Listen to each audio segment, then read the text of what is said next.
Assalamualaikum warahmatullahi wabarakatuh. Halo sahabat Uba, welcome back to our podcast Uba Pods with me, Abi Sunggara.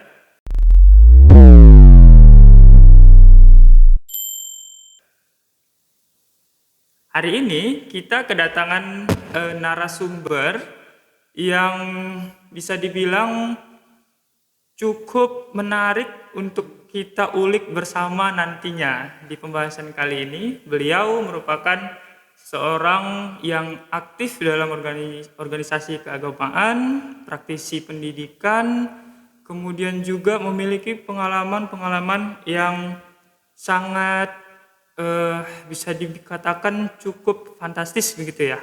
Salah satunya mungkin yang terbaru, beliau pernah menjadi presenter seminar internasional di Malaysia di tahun ini juga. Tanpa memperpanjang mukadimah, mari kita sambut sama-sama Ustadz Dr. Abdurrahman MPD. Selamat datang Ustadz di Uba Pods. Apa kabar Ustadz? Alhamdulillah sehat. Alhamdulillah sehat Ustadz. Alhamdulillah. Senang. Apa kabar? Alhamdulillah Ustadz, sangat baik ini Ustadz. Senang sekali bisa ngobrol sama Ustadz ya di hari ini. Ini manggilnya Om atau Abi? Oh, Abi aja Ustadz. Abi ya? Abi Ustadz, siap Ustadz. Siap Ustadz. Baik Ustadz. Nah, hari ini insya Allah Ustadz, kita akan bahas topik, kalau dari segi kalimatnya singkat Ustadz, pendek lagi. Tetapi kalau misalnya kita ngobrol-ngobrol lebih dalam, ternyata topik ini itu enggak sekedar sependek kalimatnya Ustadz, gitu Ustadz. Tapi jauh gitu Ustadz ya. Nah, oke, siap Ustadz.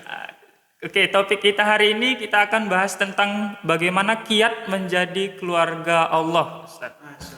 Masya Allah. Tinggi bahasan kalian sini. Siap Ustaz. Ini kita mau menimba ilmu nih dari Ustaz nih, sebanyak-banyaknya kalau bisa nih di hari ini. Gimana sih caranya ya supaya kita itu bisa menjadi keluarga Allah, begitu ya. Baik ya Ustaz, mungkin sebelum kita melebar jauh tentang pembahasannya, kita mau tahu dulu nih Ustadz, kira-kira kalau menurut Ustadz keluarga Allah itu yang seperti apa Ustadz, dan keluarga yang bagaimana gitu ya Ustadz? Ya, Baik, bismillah, assalamualaikum warahmatullahi wabarakatuh. Waalaikumsalam warahmatullahi wabarakatuh. Alhamdulillah bada'a qawluhu bita'alimil Qur'an qabla khalqil insan, wassalatu wassalamu ala habibir rahman nabiyina Muhammad sallallahu alaihi wasallam. Baik, Abi Sunggara ya, Masya Allah. Terima kasih waktunya ini sudah diundang ke Uba Pods di balik gerbang Uba, Masya Allah. Dengan tema keluarga Allah ya. Jadi, Alhamdulillah saya cerita sedikit bahwa saat ini konsentrasi saya adalah di bidang pendidikan Islam, dosen pendidikan Islam, dan saya sedikit unik karena doktor saya itu ngambil di bagian tahfiz Al-Quran. Ini agak jarang orang mau S3 tapi penelitian di tahfiz Al-Quran. Tapi saya mencoba di bidang itu karena memang berbagai macam perkembangan dunia tahfiz Al-Quran sepertinya perlu didalami lebih kuat, lebih dalam lagi melewat sebuah penelitian.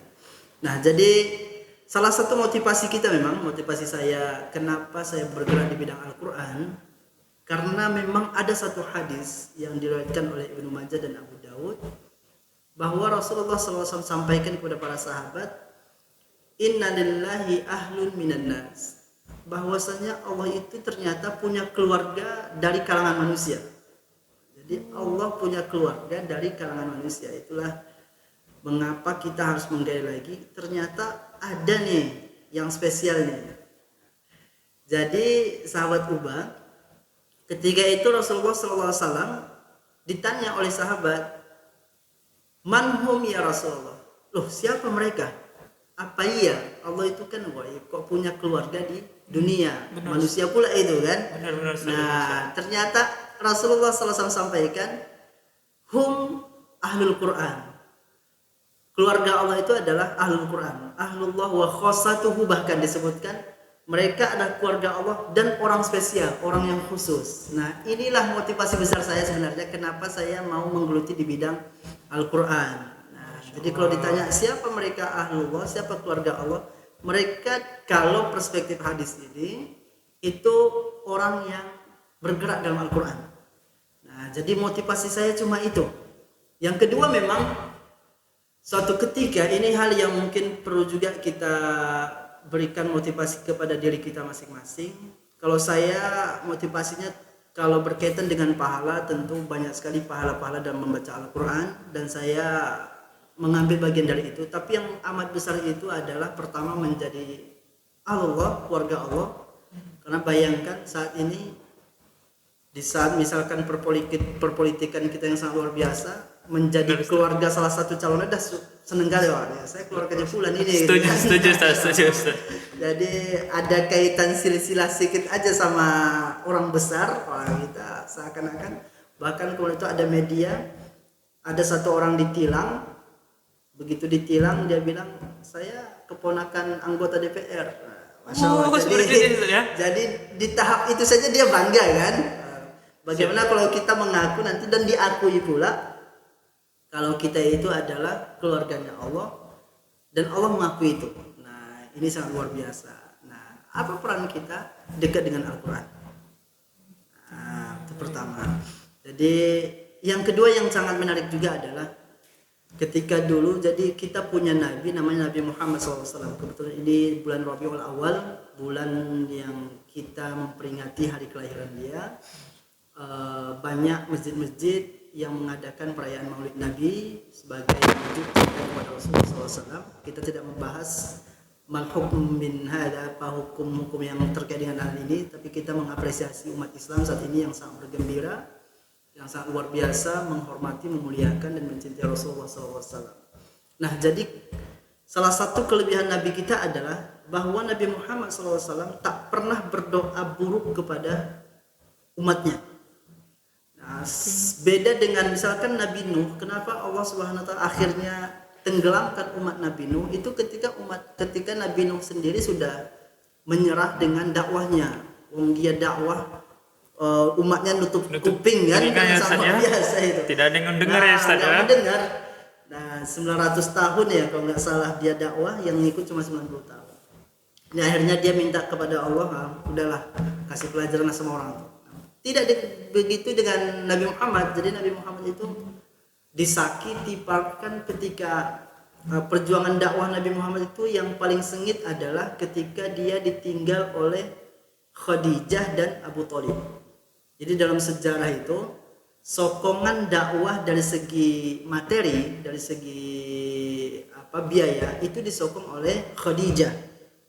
Jadi dakwah itu nggak bisa selesai, nggak bisa tuntas jika sokongan duit nggak ada. Yang kedua, sokongan keamanan. Jadi Nabi Muhammad itu nggak akan bisa dakwah dengan lancar jika nggak aman.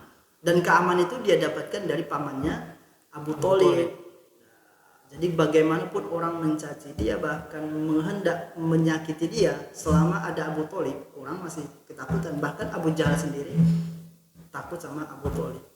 Nah, masalahnya adalah di tahun yang sama Khadijah dan Abu Thalib meninggal. Artinya sokongan dana terbatas, keamanan juga enggak. Nah, akhirnya Nabi Muhammad SAW harus pergi dari Mekah. Dan satu ketika Nabi Muhammad pernah pergi ke Thaif. Nah, Thaif itu sebuah tempat yang sangat luar biasa untuk berdakwah di sana, tapi sayangnya orang-orang Thaif menyahuti dakwah Rasulullah dengan sahutan yang tak baik, dilempar, responnya negatif. Akhirnya sampai ketika itu Nabi Muhammad berdarah kakinya dan lain-lain, sangat tersakiti karena Nabi Muhammad gak ada yang lindungi. Nah, ketika itu malaikat bilang di dalam Nabi Muhammad, wahai Muhammad, izinkan aku pindahkan gunung Uhud ke atas Thaif biar orang Thaif tahu. Nah, tapi Nabi Muhammad ketika itu bilang jangan, mereka begitu karena mereka nggak tahu. Luar biasa memang di saat dia dia sangat luar biasa, tapi luar biasa tak pernah dia mencelakai.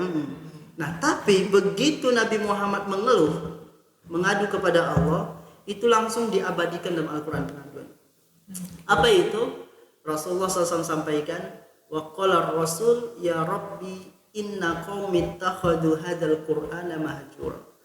Kata Rasulullah, Rasul berkata, wahai Tuhanku, sesungguhnya kaumku menjadikan Al-Qur'an sebagai sesuatu yang ditinggalkan.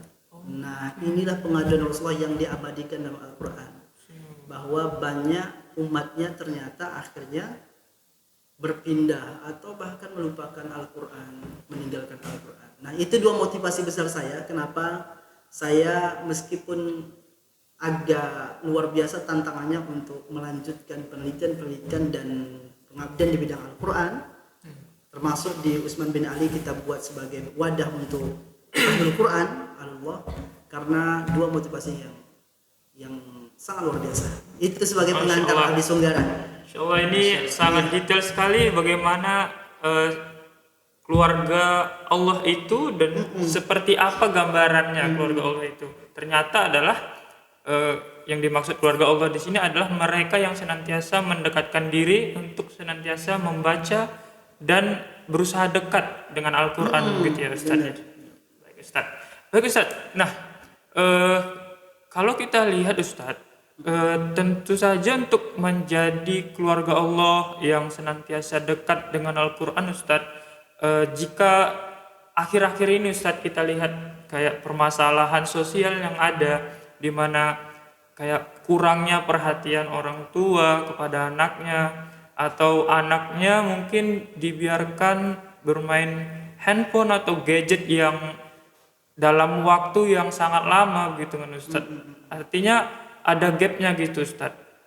Kira-kira gimana, mengapa penting gitu Ustaz kiat menjadi keluarga Allah ini di masa-masa yang sekarang gitu Ustaz? Iya. Jadi memang ada satu, kalau kita kaitkan dengan hal ini ya, saya memetik sebuah hadis dari Rasulullah SAW, bahwa yang kita butuhkan saat ini adalah penjagaan Allah.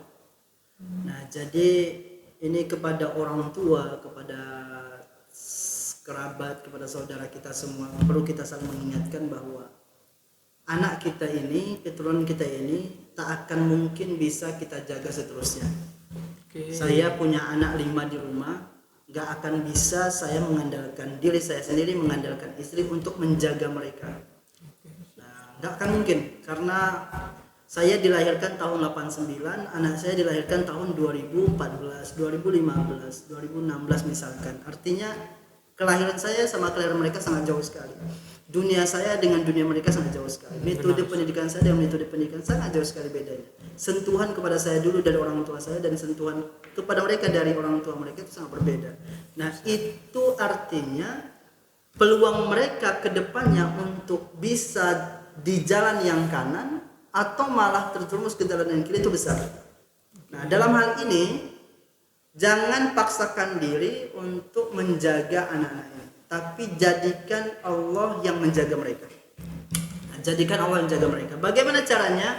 Ternyata ada sebuah nasihat dari Rasulullah SAW kepada Ibnu Abbas. Ibnu Abbas itu salah satu sahabat yang sampai Nabi Muhammad meninggal, wafat, itu Ibnu Abbas masih berusia 15 atau 16 tahun. Jadi ketika Rasulullah masih ada, itu usia dia masih 13-14 tahun. Jadi kalau kita mungkin kelas berapa SD itu? Kelas 6 ya, kelas 5, kelas 6 lah itu mungkin. Atau kelas 1 SMP. Jadi begitulah masih ciliknya Ibnu Abbas. Tapi menjadi sahabat yang paling dekat dengan Rasulullah karena kecilnya dia dan selalu diikutsertakan bersama Rasulullah. Nah, ketika itu Ibnu Abbas itu pernah satu jalan sama Rasulullah di depannya. Kata Rasulullah, Ibnu Abbas cerita, kuntu khalfan Nabi SAW. Aku pernah di belakang Rasulullah. Jadi di hadis ini diceritakan tidak secara detail apakah di atas onta atau di atas kendaraan. Yang jelas posisinya adalah Ibnu Abbas di belakang, Nabi Muhammad di depan. Ketika itu Nabi Muhammad SAW mengajarkan Ibnu Abbas. Ada 7 kalimat yang diajarkan kepada Ibnu Abbas. Yang paling penting itu adalah 2 pertama. Apa itu? Ihfazillaha yahfazka, ihfazillaha tajidu tujahaka. Jagalah Allah, maka Allah akan menjagamu. Jagalah Allah, maka Allah akan ada di depanmu. Nah, jadi peluang anak ini bisa ke kanan atau ke kiri itu tergantung dia dijaga Allah atau tidak. Nah, ketika Allah menjaga dia, maka Allah akan ada di depannya. Kalau Allah ada di depannya, berarti Allah yang menunjukkan dia ke jalan mana. Pasti ke jalan kanan, ke jalan kebaikan, bahkan mendekatkan dia kepada kebaikan itu. Nah, karena kan masalahnya saat ini adalah ketika banyak dari kita punya pengetahuan tentang kebaikan, tapi Allah nggak kasih rezeki untuk mengikuti kebaikan itu. Nah, ini permasalahan. Jadi banyak dokter paru, profesinya dokter, spesialis paru, pas gabung ahli hisab, tukang rokok. Oh, seperti itu. Pertanyaannya, apakah dia nggak tahu efek dari rokok? Ya tentu sangat tahu. luar biasa kan. Ya. Nah, tapi Allah nggak kasih rezeki kepada dia untuk mengikuti ilmu itu.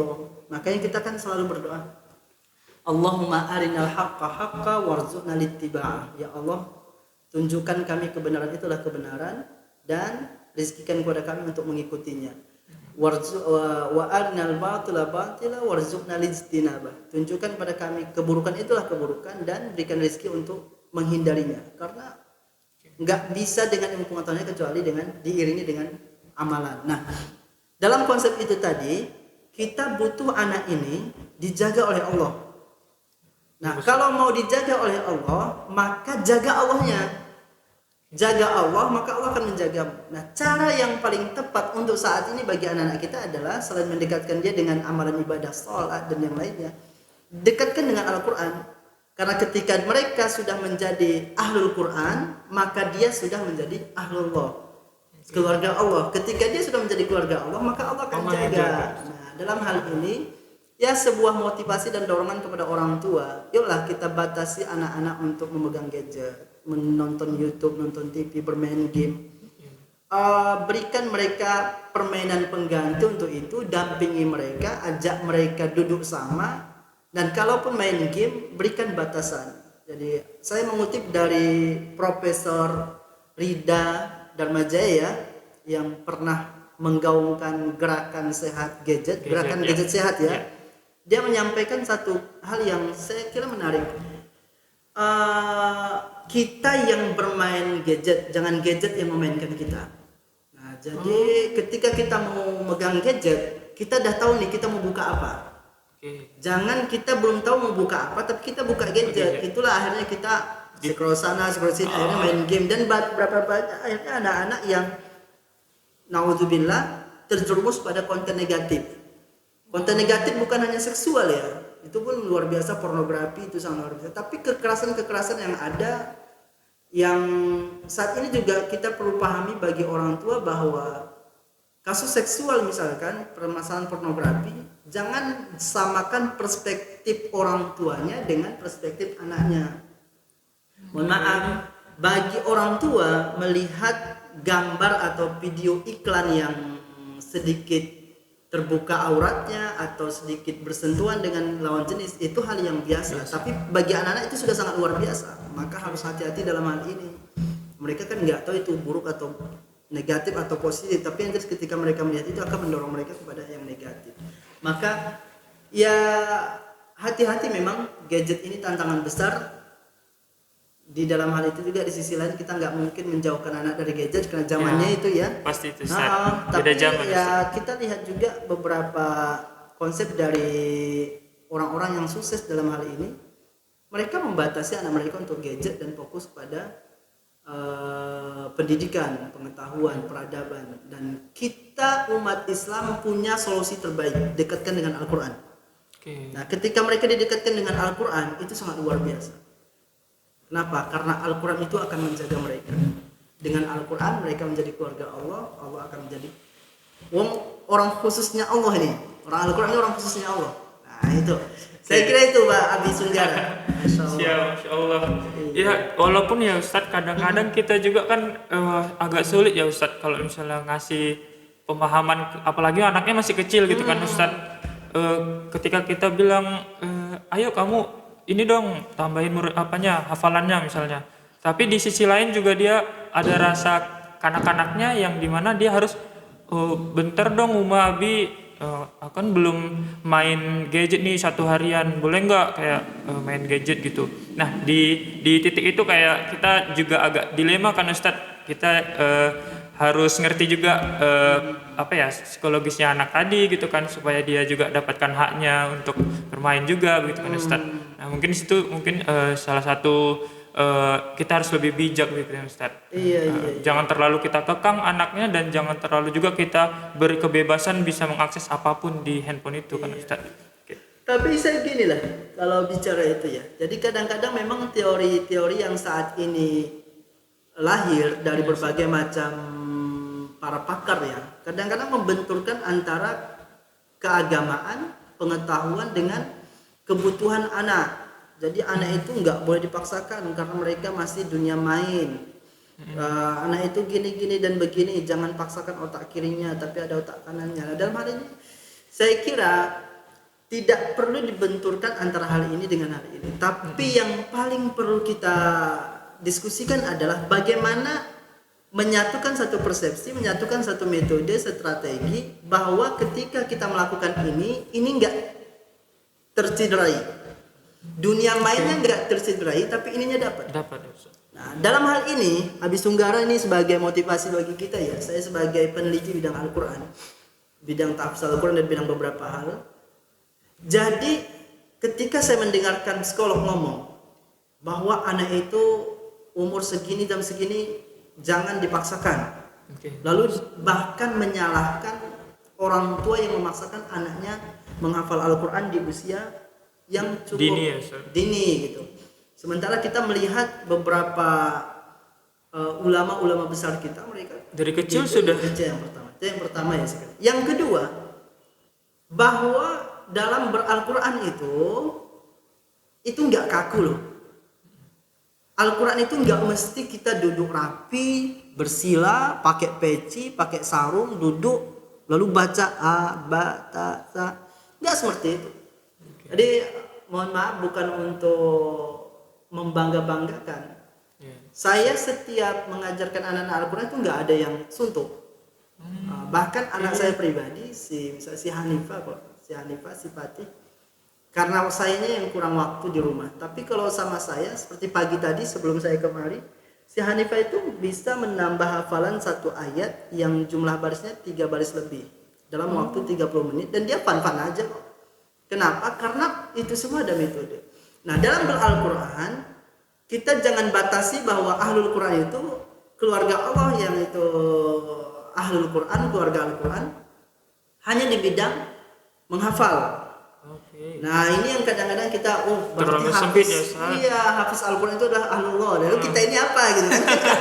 Kita ini cuma bisa baca nih di mana letaknya ya Ustaz. Berarti ada hal yang mungkin perlu kita perluas lagi. Nah, ada beberapa tangga dalam Al-Quran. Nah, ini perlu kita catat. Yang pertama, ta'limul Quran bil qiraah, belajar beral-Quran dengan membaca. Nah, ini tangga paling awal. Jadi dulu kalau kita teliti, kita melakukan penelitian, dari dulu yang lahir itu adalah metode-metode cara baca Al-Quran. Mulai dari Iqra 1, Iqra 2, Iqra 3, juz amal gitu ya. Alif-alif kata orang dan lain-lain. Masih jumpa Ustaz. Sampai sekarang akhirnya keluar metode Ummi, metode Wafa, metode BTQ, metode Taisir, dan metode Al-Hira yang dicadangkan oleh Saraihan dan lain-lain.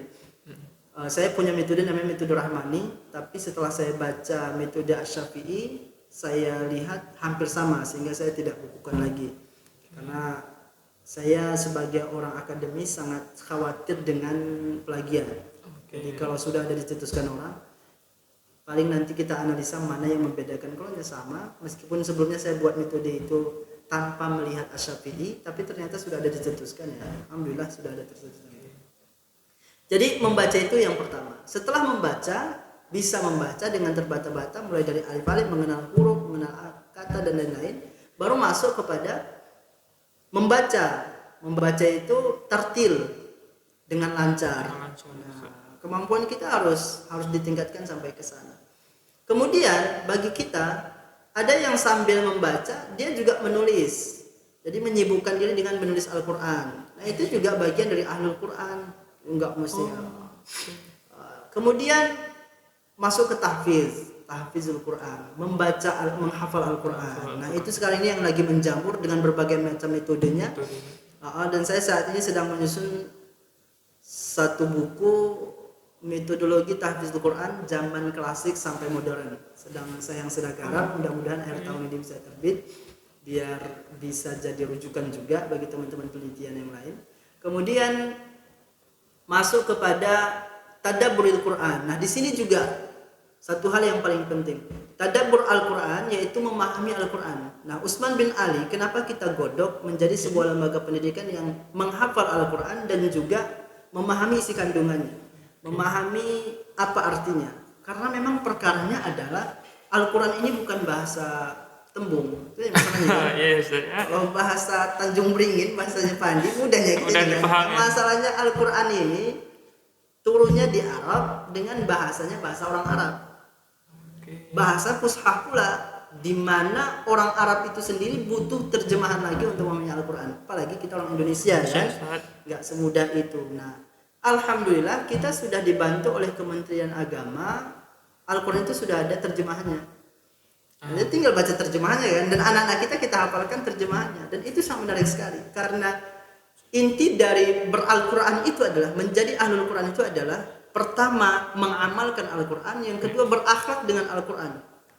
Ini intinya.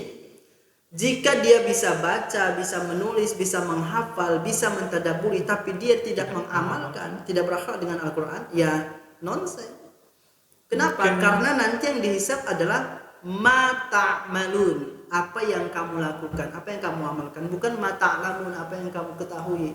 Ini sebagai pengetahuan ini sangat penting. Kenapa? Kita nggak bisa menjadi pengamal Al-Quran dan menjadi pengakhlak Al-Quran jika kita nggak paham ini. Jadi fondasi ya. Iya, fondasinya. Jangan pula kuat dulu ya, kita memahami ini, berarti kita ngamalkan Quran sama berakhlak. Jadi nggak usah lewati tangga ya, nggak bisa juga kan? Ini tangganya, nggak bisa kita lompat ke tangga ketujuh ini. Harus lewati tangga pertama, kedua, ketiga. Dan dalam hal ini Utsman bin Ali itu punya program itu. Anak-anak diajarkan untuk membaca, bahkan menulis. Satu-satunya sekolah yang menjadikan bahasa Arab 8 jam pelajaran dalam 1 minggu ya, Utsman bin Ali itu. Berani-beranian dia kan. Ini salah kepala satu sekolahnya berani dia. Kepala sekolahnya berani. Nah, jadi kemudian memahami Al-Quran, kita lihat unik-unik sekali bacaan-bacaan soal-soal Al-Quran yang diutarakan pada anak-anak, dan ini menjadi sebuah pola dalam menjadi Ahlul Quran. Dan jangan lupa pula bagaimana orang-orang yang nggak bisa masuk dalam tahap ini, dia nggak punya waktu untuk mempelajari lagi, nggak punya waktu untuk menghafal lagi, tadabburi juga nggak punya waktu, hanya sekali-sekali, seminggu sekali, bahkan nggak setiap hari. Tapi mereka punya dana, punya sokongan biaya. Nah, jadi dengan biaya itu mereka jadikan Quran itu sebagai lembaga yang harus diutarakan, dan Al-Quran ini nggak bisa maju jika dananya nggak ada. Nah, makanya kita awali seperti tadi dengan dakwah Rasulullah ya Ustaz. Rasulullah nggak bisa jalan, ada dua ya Ustaz. Keamanan nggak, dana nggak. Nah, kita bersyukur kalau segi keamanan Indonesia negara Pancasila yang masih mengizinkan kita umat Islam beragama dan umat bangsa yang lain beragama sesuai dengan keyakinan masing-masing.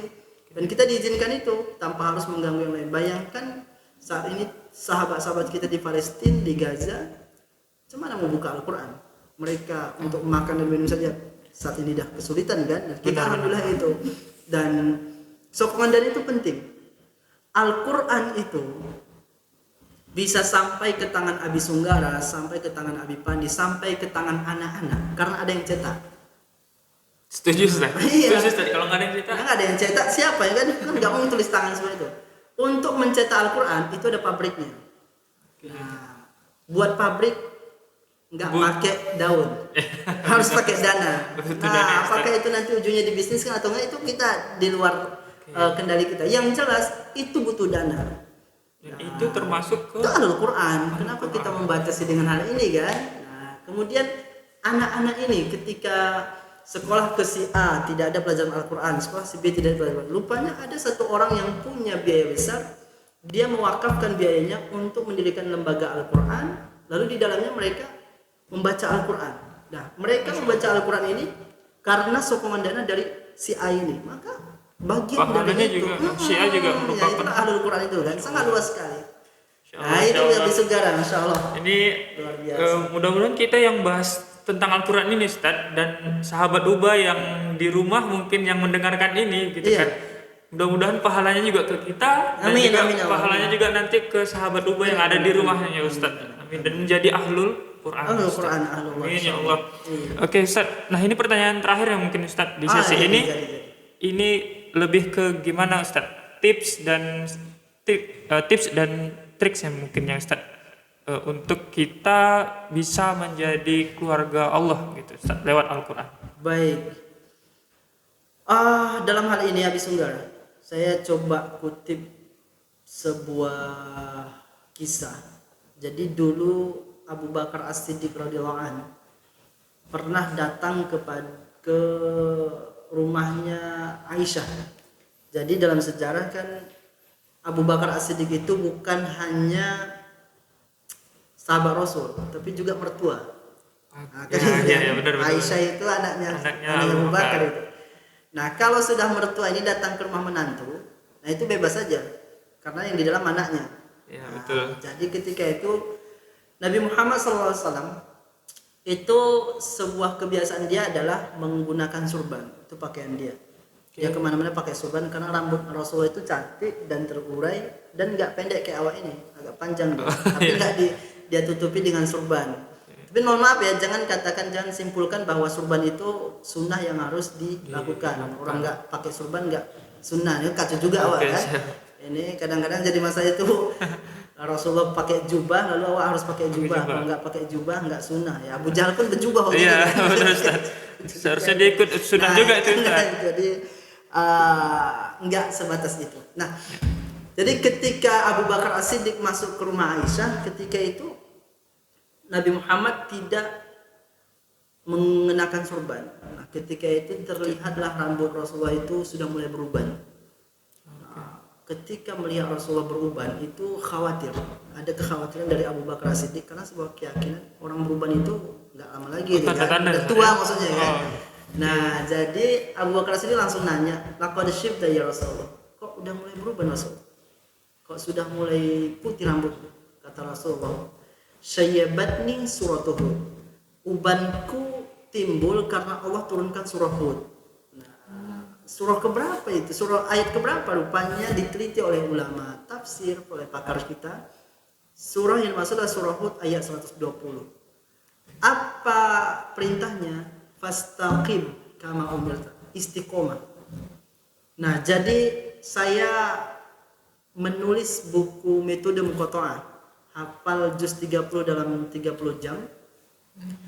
Saya cantumkan di situ syarat untuk menghafal Al-Quran, syarat menjadi ahlullah, syarat menjadi ahlul Quran itu cuma satu, istiqomah. Istiqomah dalam hal apa? Pertama, istiqomah dalam menjaga niat. Jadi kalau kita masuk misalkan dalam tahap menghafal, maka dalam dunia tahfizul Quran ada 3 komponen yang nggak bisa dilepaskan. Pertama, nambah hafalan. Kedua, setor hafalan. Yang ketiga, mengulang hafalan. Cuma ini, mau kemanapun kita masuk, rumah tahfiz manapun ya ini, tambah hafalan, setorkan yang ditambah, ulangi yang sudah dihafal. Jaga niat keikhlasan kita ketika menghafal. Jaga niat ketika setoran. Jaga niat ketika mengulang hafalan. Nah, ketika menghafal memang aku ini ngapal untuk apa? Kalau untuk bisa lolos MTQ, ya selesai, nanti yang didapat MTQ juga. Kenapa aku menghafal? Biar bisa jadi imam masjid yang besar gitu. Selesai, nanti Allah kasih itu. Karena semua yang kita niatkan Allah kasih. Maka harus jaga niat benar-benar karena mengharap wajah Allah. Yang kedua, ketika setoran, banyak orang setoran hafalan itu secara tersirat. Aku setoran lah biar ustadznya senang. Nah, aku setoran lah cepat biar dapat hadiah. Aku setoran. Macam lah niat itu yang mengganggu keikhlasan itu, hati-hati. Yang ketiga pas mengulang hafalan. Nah, wajib menjaga niat. Jadi istiqomah menjaga niat. Setelah hafal, jaga lagi karena masya Allah ini tantangannya. Tantangan untuk niat ini setiap hari harus kita jaga. Yang kedua, istiqomah dalam menjaga waktu. Nah, saat ini kita punya waktu siang dan malam. Nah, siang dan malam, teman-teman semua, sahabat Ubah, untuk beral-Quran itu malam. Malam itu mulai dari maghrib sampai syuruk. Kalau sudah pagi sampai maghrib itu namanya siang. Siang itu untuk cari nafkah. Jadi teman-teman sahabat Ubah, seorang guru tak layak dia buka Al-Quran di saat ngajar. Kenapa? Karena dia lagi ngajar. Ngapain yang baca Quran? Murojaah Ustaz. Lah, bukan waktunya murojaah itu. Jadi karyawan pabrik gara-gara baca Quran tiba-tiba tegur sama mandornya. Lalu dipiralkan. Mandor ini melarang karyawannya bawahannya baca Al-Quran. Yang salah yang baca Quran. Ngapain kok lagi kerja baca Quran? Di jam kerja dia gunakan itu Ustaz. Nah itu. Jadi siang itu jam kerja untuk kerja aktivitas. Malam, nah istiqomahlah menjaga waktu di malam hari. Apakah sebelum tidur atau bangun di sepertiga malam hanya untuk Al-Quran, atau di waktu fajar sebelum subuh atau setelah subuh. Yang penting istiqomah. Nggak penting lama. Jadi kata Rasulullah, inna ahabbal a'mali ilallah adwamuha wa in qalla. Amalan yang paling dicintai Allah itu adalah yang terus-menerus dilakukan, istiqomah, meskipun sedikit. Jadi habis sunggara cukup 10 menit sebelum tidur dan azamkan dalam hati, aku nggak tidur sebelum membaca Al-Quran 10 menit. 10 menit aja. Jadi nggak usah panjang-panjang. Jadi kita nggak usah aku harus baca Al-Quran 1 juz, nggak mesti. Luangkan waktunya 10 menit dah. Tapi setiap malam 10 menit itu. Nah, kemudian insya Allah kita bertambah-tambah jadi waktu yang lebih besar lagi. Istiqomah dalam menjaga waktu. Istiqomah dalam berbagai macam hal. Nah, yang penting istiqomah. Istiqomah dalam mengulang hafalan, istiqomah dalam mentadaburi satu hari satu ayat tapi terus kita pelajari. Nah, istiqomah dalam mendakwahkan, istiqomah dalam mengamalkan, dan istiqomah dalam berakhlak dengan Al-Quran. Nah, jadi satu kiatnya cuma satu, istiqomah. Ketika anak-anak mau dihindarkan dari handphone, cantumkan ke Al-Quran, dialihkan ke Al-Quran, ya sekali dua kali oke. Nah masalahnya bisa nggak kita istiqomah? Karena yang diikuti anak itu adalah istiqomah. Maka maghrib mengaji itu keren itu. Setiap maghrib mengaji gitu kan. Gerakan 1821 ya. Pokoknya dari pukul 18 sampai 21 kosong kegiatan hanya untuk mengaji. Itu keren sekali itu. Jadi banyak sekali kiat-kiat yang lain, tapi yang utama adalah istiqomah. Karena semua kiat-kiat itu kalau nggak istiqomah nggak bisa. Sama kayak kita kerja di sini. Ada yang datang jam, kalau kita datang sini 7.15, ada yang jam 7.05. Wih, keren ini. Ada yang 7.00, keren. Nah, yang paling ditanya itu adalah seberapa konsisten dia datang di jam itu. Nah, dia nggak apa-apa 7.15 pas-pasan, tapi setiap hari dia 7.15. Itu lebih keren ketimbang ada yang 7.10, tapi kadang-kadang 7.25. Apa dia? Jadi yang ini nggak dihitung, jadinya yang tersoroti. Kenapa? Karena nggak istiqomah. Itu habis saudara, terima kasih. Masya Allah, ini penjelasannya lagi-lagi sangat menyentuh kita. Ternyata yang tadinya kita pikir itu ini bakalan banyak nih tips dan triknya dari Ustadz nih. Ternyata cuma satu aja, sahabat Ubah di rumah. Ya, intinya adalah istiqomah atau konsistensi gitu ya. Ya jadi kalau kita di rumah mungkin punya kesibukan, coba kita sisihkan barang 5 menit, 10 menit begitu ya Ustaz. Tapi yang sifatnya continue. Kalau bisa konsisten setiap hari, alhamdulillah. Jadi cukup kiat dari Ustaz adalah untuk menjadi keluarga Allah atau ahlul Quran adalah istiqomah begitu ya Ustaz.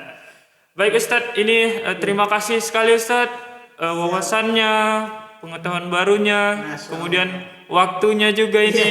Ini Ustadz pasti punya banyak kesibukan, apalagi weekend ya Ustadz. Baik Ustadz, ini terima kasih banyak Ustadz.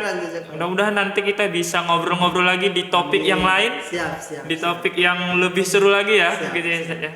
Baik sahabat Ubah yang ada di rumah, demikian ya untuk sesi kita di hari ini begitu. Insya Allah kita akan buat lagi konten-konten yang lebih menarik di pertemuan berikutnya gitu. Baik, demikian dari Ustadz Dr. Abdirrahman MPD sebagai narasumber kita hari ini, yaitu topiknya tentang kiat menjadi keluarga Allah, Ahlul Quran. Dan saya Abi Sunggara pamit undur diri dengan mengucapkan Assalamualaikum warahmatullahi wabarakatuh. Waalaikumsalam warahmatullahi wabarakatuh.